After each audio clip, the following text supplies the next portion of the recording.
MyFM. It is Valentine in the morning. We think you got something to say. We think you are so proud of your son or daughter who has worked so hard these past 4 years in high school. Here it is, 2020. We get what should be happening. We fully understand what is not happening. But this is your chance to have something special happen. Do you have a budding valedictorian? Maybe they're not going to be the GPA valedictorian. You know, we all missed it by that much, all us on the show. But if you got something to say, Jill, they want to say something to their friends. And we want to give your child the chance to say what they want to say with our valedictorian. And you can nominate your... Did I say that wrong? It sounded a little weird. I was trying to emphasize the vowel, and then I realized it was like a dictor... Like it was a weird... I didn't flow. I'm so sorry. It's not flow well at all. We got it. We're all picking up on the cute little marketing term we're doing here. But you can nominate yourself or a student you know at 1043myfm.com/valedictorian. It's a hard word to say. Yeah. Well, there's going to be more than one of these valedictorians chosen, so we're going to have a handful of winners here. There's a money prize as well for you. And yes, just to impart that wisdom, because these kids are living through something that none of us lived through at that age, and I'm sure there is a lot of, I guess wisdom is the right word for it, that they can share with all of us. Well, it's interesting because as parents, we often tell kids, well, now hold on, you know, I made these mistakes, let me guide you through this process. Oh, I did that, let me guide you through this process. None of us were around during the Spanish flu. So their experience, our experience, that's a powerful statement I just realized that I just made there. I should be valedictorian. We're always imparting knowledge upon our kids based on our own wisdom and lives lived and everything. This is the one time that I can't say, oh, this is how I did it. This is how we did it. Sure, maybe have your intelligence, you've learned a lot more, blah, blah, blah, and maybe you read a lot more, whatever. But none of us have gone through this at all. Our kids haven't gone through it, we haven't gone through it, so we can't pretend we know everything. So let's hear from some youngsters out there. Valedictorians, we're waiting for you. You can do it. 1043myfm.com/valedictorian. Valentine in the morning. 1043 MyFM. We've never faced a crisis like this before, but here in California, we're stepping up to meet this moment. Together, we've slowed the spread of COVID-19, and by staying home, we've saved lives, especially those at higher risk, including our parents and grandparents. And now California is getting ready for what's next, but we have to all do our part together. To every Californian, thank you for your patience, your perseverance, trust, and sacrifice. Stay informed on the progress we're making each day by visiting covid19.ca.gov. Brought to you by iHeartMedia. Tough times mean companies are stepping up. iHeartRadio is proud to celebrate the businesses that are making a difference in our community because we're all in this together. Hey, it's Mandy Shaw, CEO of Blaze Pizza. Along with our franchisees nationwide, we've been blazing it forward with pizza and food donations to hospital workers, first responders, shelters, teachers, and grocery store staff. From us to you, thank you for making a difference. We're all in this together. Thank you to all the businesses doing their part to make this difficult time a little better for all of us. At AutoZone, we've always been here to help you get what you need to go where you need. That hasn't changed. In need of an oil change? Right now you can get 5 quarts of Castrol GTX high mileage motor oil and an STP oil filter for just $28.99. And if you need something fast, you can get it fast, your way. Whether it's next day delivery or free same day pickup, in-store or curbside, the choice is yours. Get in the zone. AutoZone. Restrictions and details on AutoZone.com.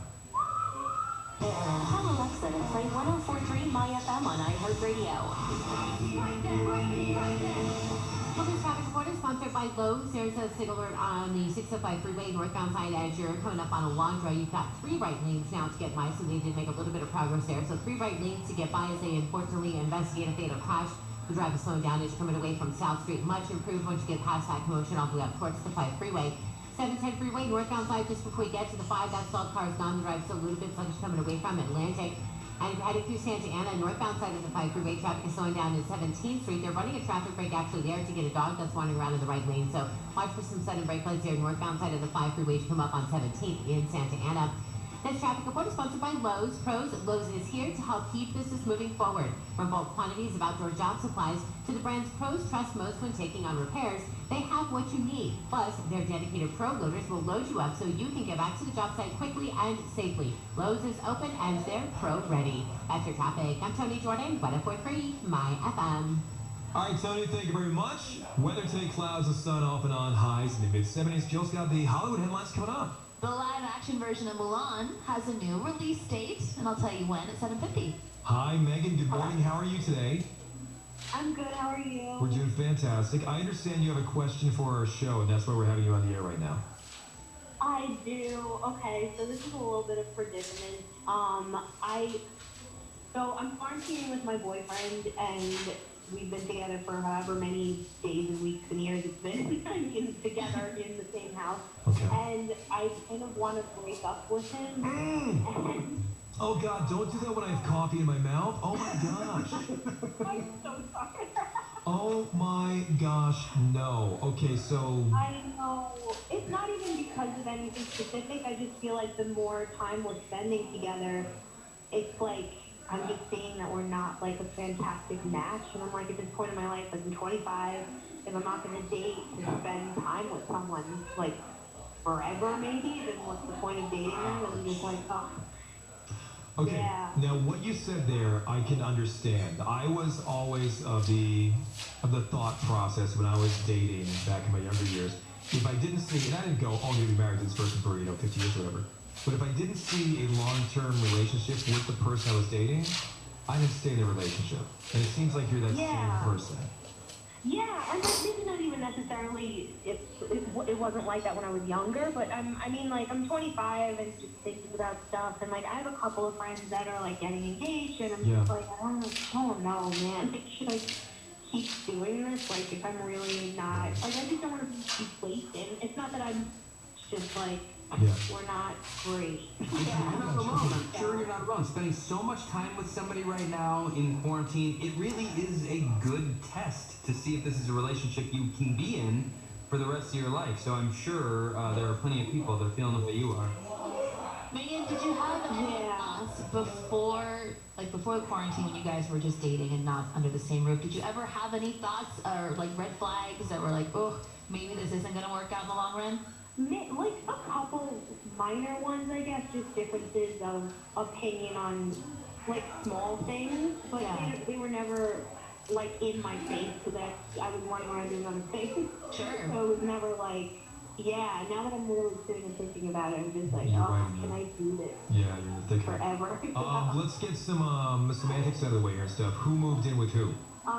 He moved in with me, but then we got a place together. Oh, all right. So you've got some untying to do, so to speak. Yeah. So that's another issue. I don't even know how that works. Yeah.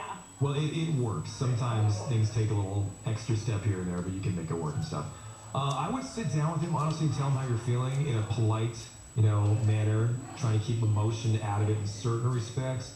I'm not a psychologist, a psychiatrist, but you have to be honest with the guy and say, I just don't feel like this is right for us right now. I don't feel that connection as much as I thought I would anymore. And I'm sorry that during this stressful time, for everybody that I'm bringing this to the forefront, but I just didn't want to lead you on anymore. Yeah. Oh, okay. No, of course, it's a scary thing. You don't want to hurt somebody's feelings. And also we have the whole COVID-19 crisis. Be prepared though, because he might come back and just say, what if we just do a break? Like, what if we stay together, but we live separately? So you have to be honest with him. Like, if you are truly, truly done and you know that there's nothing that can fix this, you have to be prepared to tell him that. Yeah. There's nothing wrong with the guy. He's probably a great guy. You just don't feel that connection that you thought you would.